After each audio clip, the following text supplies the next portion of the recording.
ஸ்ரீனிதி ஜோதிடம் சகோதர சகோதரிகள் அனைவருக்கும் வணக்கம். திருமண பந்தத்தில் இணைக்கக்கூடாத நட்சத்திரங்களை பத்தி பேசிட்டு இருக்கோங்க.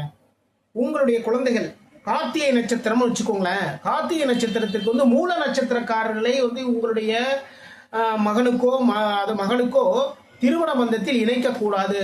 மூல நட்சத்திரம் 17வது நட்சத்திரம் வந்துடும். 17ஆம் நட்சத்திரம் சந்திராசிரம நட்சத்திரமா வந்துருங்க. நல்ல கவனம் வச்சுக்கோங்க. 17ஆம் நட்சத்திரம் சந்திராசிரம நட்சத்திரமா வந்துடும். சந்திராசிரம நட்சத்திரமாக வந்துவிட்டால் அதன் பிறகு வாழ்க்கையில ஓஹோ அந்த லெவல்ல மாறிடும். அப்போ நம்ம என்ன பண்ணணும் அப்படின்னா, திருமண பந்தத்தில் இணைக்கும் பொழுது அவங்க நல்லா இருக்காங்க, நல்ல ஜாதகம் நல்லா இருக்கு, பொண்ணும் நல்லா இருக்கு, இல்லை அப்புறம் பையனும் நல்லா இருக்கான், நல்லா சம்பாதிக்கிறாப்புல, நல்ல வீடு, சொந்த வீடு இருக்கு, இதெல்லாம் தயவு செய்து பார்க்காதீங்க.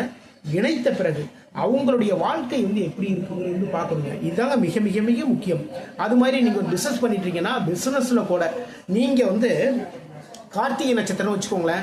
உங்களுடைய பிசினஸ் பார்ட்னர் மூல நட்சத்திரக்காரராக வந்தால் அவரை தயவு செய்து இணைத்துக் கொள்ளாதீர்கள். என்னுடைய கடன் எல்லாத்தையும் அவர் தீக்கிறேன்னு சொல்றாரு, என்னுடைய பிசினஸுக்கு வேற லெவல்ல அது வழிகாட்டுறேன்னு சொல்றாரு அப்படின்ட்டு நீங்க நினைச்சீங்க அப்படின்னா, அந்த வழிங்கிறது பார்த்தீங்கன்னா வேற மாதிரியான வழியை உங்களுக்கு கொடுத்து விடும்.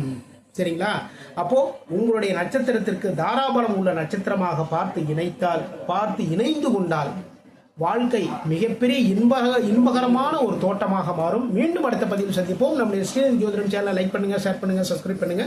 நான் உங்கள் ஜோதிடர் திருச்செரை KP ராஜா வெங்கடேஷ். வாழ்க வளமுடன், வாழ்க நலமுடன்.